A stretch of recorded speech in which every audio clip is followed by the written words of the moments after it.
Astrologers have one rule for a day like today. Do not manifest during a solar eclipse. Do not set intentions. Do not charge your crystals.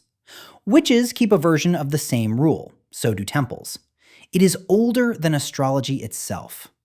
To understand it, you have to see what everyone before us saw when the sun went out. Let's go. First, the word. Eclipse comes from the Greek eclipses. It does not mean shadow. It means abandonment. The sun abandons the earth. That is what the word says. During totality, the temperature drops, birds stop singing, stars come out at noon, and the sun grows a crown, the corona, white fire around a black hole in the sky. You can only see the sun's crown while the sun is dying. Now the coincidence nobody can explain away. The moon is 400 times smaller than the sun. It is also 400 times closer. So from here, and only from here, they are exactly the same size. No other known planet gets a perfect eclipse. The only world with the view is the world with someone watching. China. The oldest eclipse records on Earth. Their word for eclipse means to eat.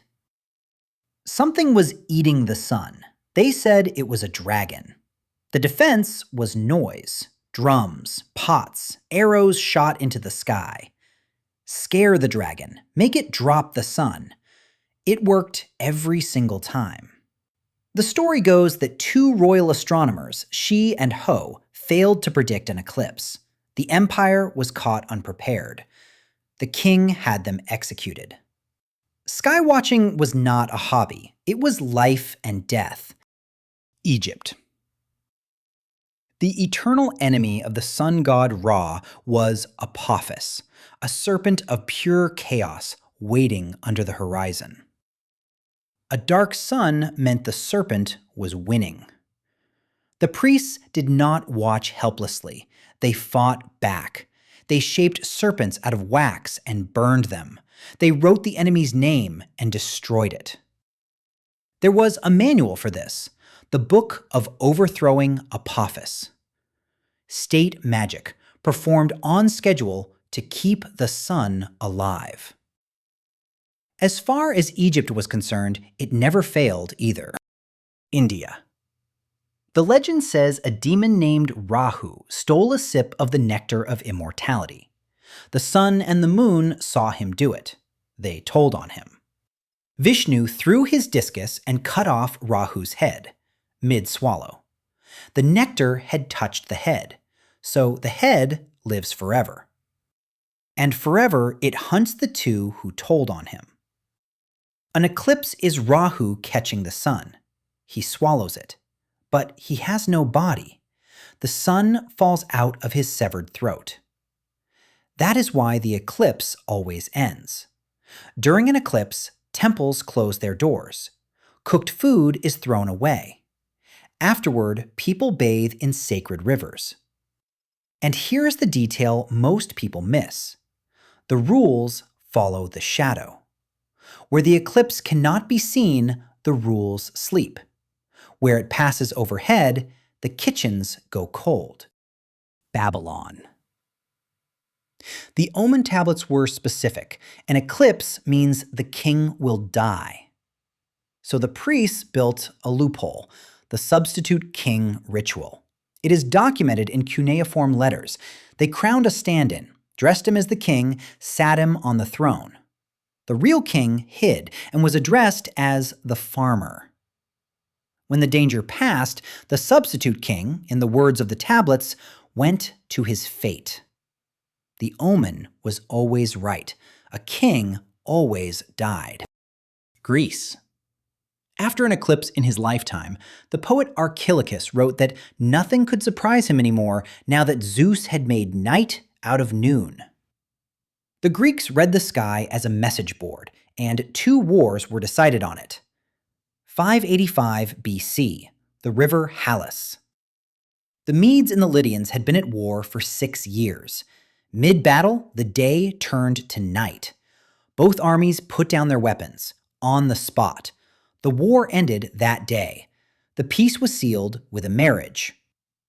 Herodotus wrote that a philosopher, Thales, had predicted the eclipse in advance, the first human being ever recorded doing it. Some call May 28, 585 BC, the oldest exactly dated day in human history. The other war went the other way. 413 BC, Syracuse. The Athenian fleet was ready to retreat. Then the moon went dark. The general Nicias asked the soothsayers, and they said, "Wait 27 days." He waited. The fleet was trapped and destroyed. Athens never recovered. One eclipse ended a war, another ended an empire. And Greece kept one more secret. Thessaly, the land of witches. The story said Thessalian women could pull the moon out of the sky. They called it drawing down the moon. For 2,000 years, that read as pure legend. It probably wasn't. A woman named Aglionice appears in the record around 200 BC. Plutarch himself wrote about her. She could predict lunar eclipses. So she announced she would draw the moon down on the night she already knew it would go dark. The sky obeyed her every time. The first witch on record with a calculation hidden under the spell. The Norse. A wolf named Skoll chases the sun across the sky, every day, forever. An eclipse is the wolf catching it. If he swallows it and keeps it, Ragnarok begins, the end of the world. So the Norse did what the Chinese did. They made noise. Different continent, same monster. Same drums. And it was never just them. In the Andes, people made their dogs howl at the darkened sky. An Ojibwe tradition shot burning arrows upward to relight the sun.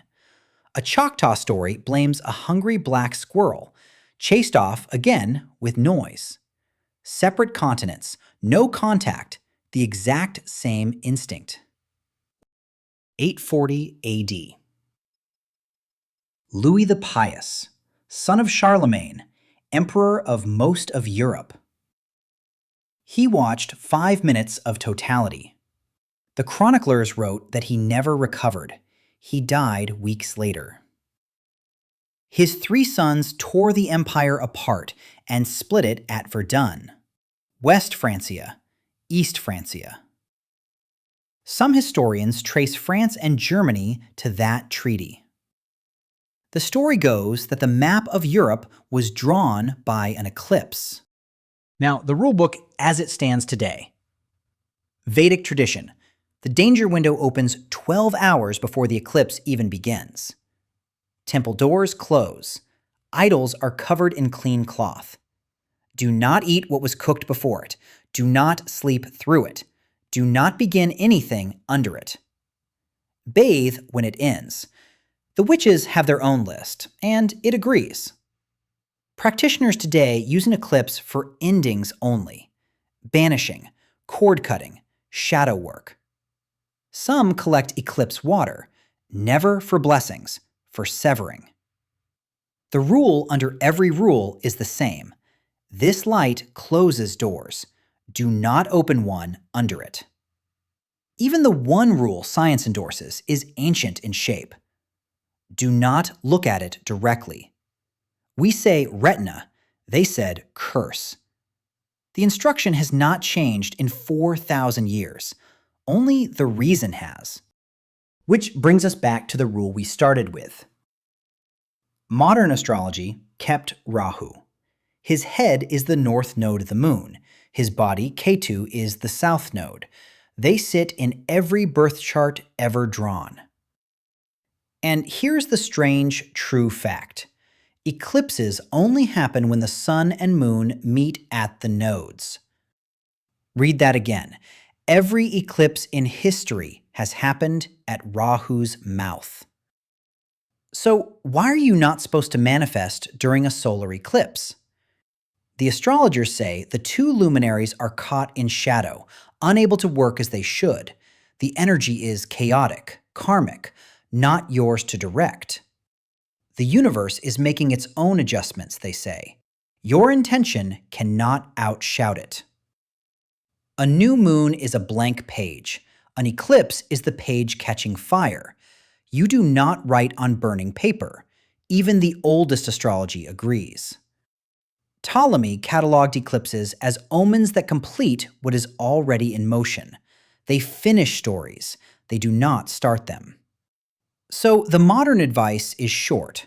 Rest, observe, release what is leaving, write down what ends.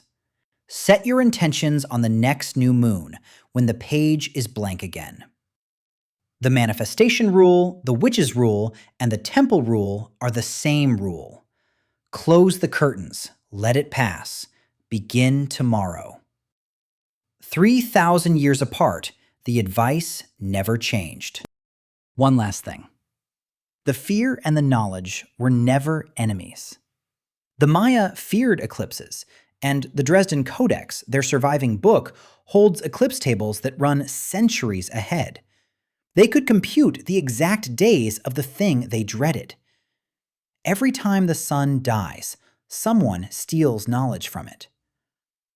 1851, the first photograph of totality. 1868, a new element found in the corona before it was found anywhere on Earth. They named it after the sun god, helium. 1919, the astronomer Eddington photographed stars beside the eclipsed sun.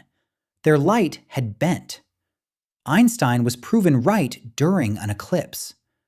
The sky event every culture feared is the one that keeps teaching us physics. Today, the shadow crossed Iceland and Spain, the first totality over mainland Europe since 1999. The moon's shadow is a road roughly 100 miles wide, crossing the Earth at over 1,000 miles an hour. Stand on the road, and the sun dies for minutes. Stand beside it, and nothing happens at all. The next road is drawn over Egypt in less than a year.